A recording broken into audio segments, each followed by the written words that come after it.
Welcome back here. What's Cooking? The nation's food, wine, restaurant, travel, and entertainment show.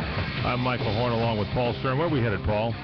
Well, Mike, over the weekend I had an opportunity to check out a book review program, and I took particular interest because the name of the book they were discussing was called Chop Suey.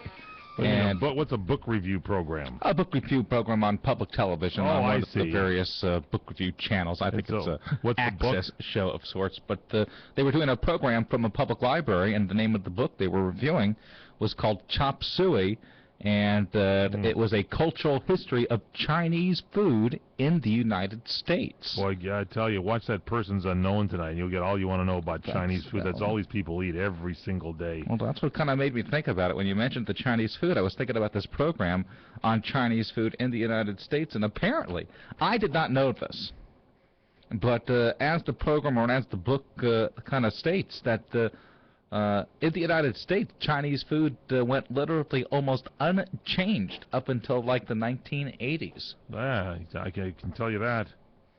Do you remember ever ordering chop suey? I think if you were to go to a Chinese restaurant today. That was like in the 50s. Yeah, I went on and got chop suey. That was the Chinese food at the time, as they called it. And they've always had those cookies with those pieces of paper in them. And you know what? Here's the thing that really bothers me about it. Wait a second, Mike. I eat these little cookies at the end, and I bite into it, and there's always paper inside of them. You think, over all the years of doing this food, these Chinese bakers could get these cookies right without putting paper in them. And then they got ink on them, like somebody wrote a note to themselves. No, Mike, the book is a cultural history of Chinese food in the United States. Well, in essence, Mike, I stopped eating them. Go ahead. Yes, I'm sorry. I know we don't do recipes here on the program, but I did actually... Except when Larry Manetti's on. Go ahead. I did actually go online to see if there was a recipe for chop suey. And is there? And there is a recipe for chop suey. That's good. Give it to Manetti. He'll do it next time. It's pretty much what it is that, I guess, if you ever had... What's in it? There's celery,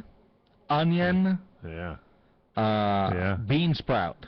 Telling you, you're ever plugged up, day's not going well, a little chop suey sets today, and that's why a lot of the Chinese restaurateurs are so healthy looking, because I don't think they have some chop suey. I don't think they're not eating their own cookies. I'll tell you that. Those cookies will plug you up. No, I don't. No, I don't. But the point being, I don't think you'll find chop suey at a Chinese restaurant today.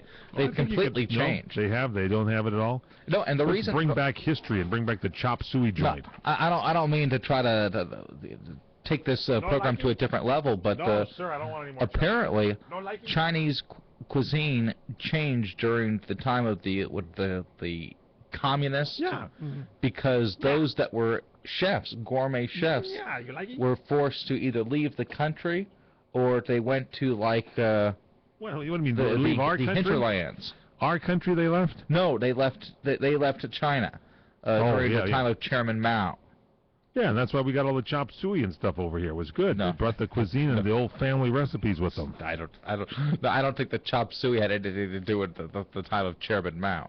I was this weekend. This is a true story.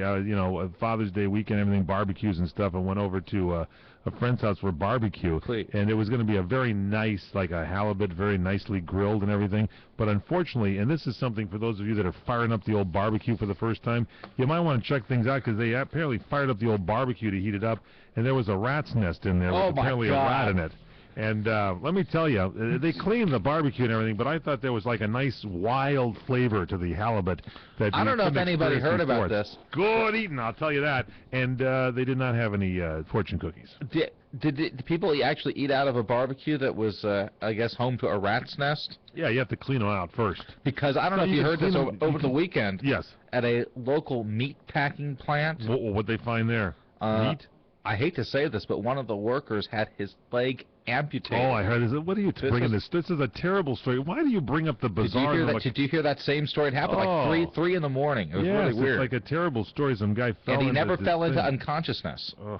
Could you imagine that? Why did you bring that up when we're having this great segment, and you had to go there, didn't you? You just had to go there. Well, I'm not going to name the particular brand. Or the poor guy. I mean, come on. But would you actually eat anything to come out of that meat packing plant for like a while, if you know what I mean? I wondered what that was the first thought I had, is if there's some kind of an accident at a packing plant, do they shut down and just throw everything out and then clean it out?